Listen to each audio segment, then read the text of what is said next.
Halo guys, perkenalkan nama aku Mita Anjani Sasmita. Aku akan menceritakan tentang pengalaman praktek kerja lapangan atau PKL2 di Koperasi Ebiarsud Cokran Ransiki tentang budidaya tanaman kakao.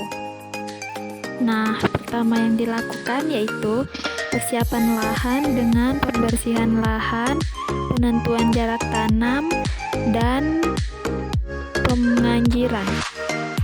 Pada tahap pembibitan yang pertama yaitu hand pollinasi atau perkawinan tangan dengan mengawinkan bunga jantan dan bunga betina untuk mendapatkan klon yang baru.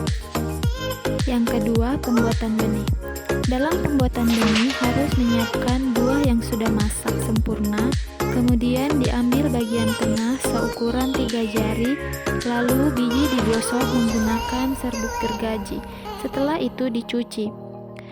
Pencucian dan penggosokan dilakukan sebanyak 3 kali hingga lendir hilang, lalu direndam ke dalam cairan diten. Kemudian biji dicuci kembali lalu disimpan di dalam handuk basah untuk memancing kecamba agar keluar. Setelah kecamba keluar, benih siap ditanam. Lalu pada tahap pemeliharaan yang pertama yaitu sambung pucuk.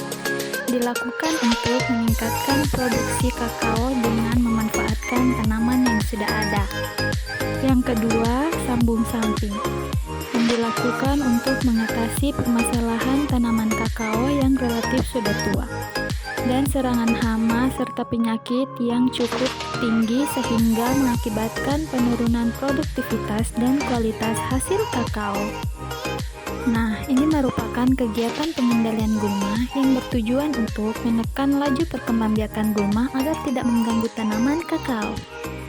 Kalau yang ini merupakan kegiatan pengendalian hama yang dilakukan untuk menekan populasi serangan organisme pengganggu tanaman hingga tidak menimbulkan kerugian ekonomis.